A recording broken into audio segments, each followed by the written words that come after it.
how do you balance everything? The truth of it is that balance is maybe the incorrect way to think about it. What I would do in where I ended up is being able to be present.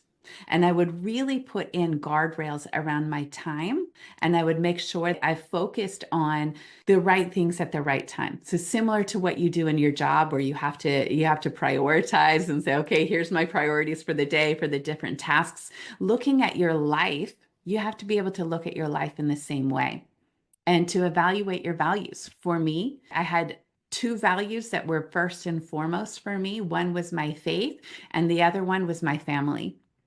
I knew that I wanted to have children that wanted to choose me and to be a part of my life and to be connected with me when they were grown.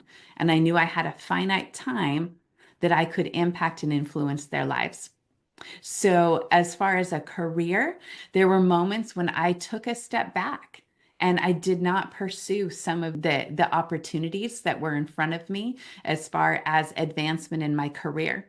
There was a time when I took off, I didn't work for I think 3 years when one of my children was an infant, and then I started getting back into the workforce.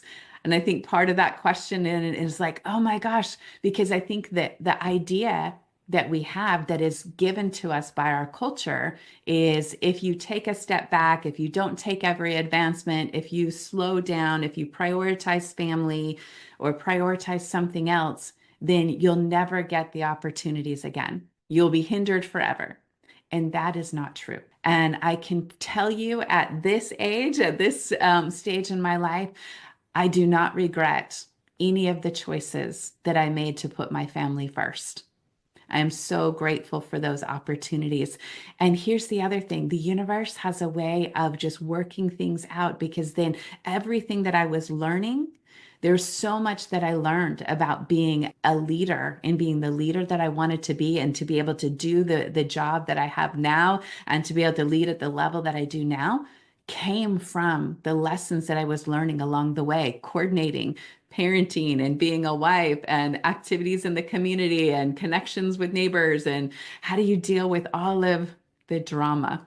Maybe you don't have complicated families like I do, but I had a lot of drama, a lot of complicated personalities and all of that. But all of that was preparing me. Just having the trust, it's not happening to you, knowing that you are the one that's making the choice.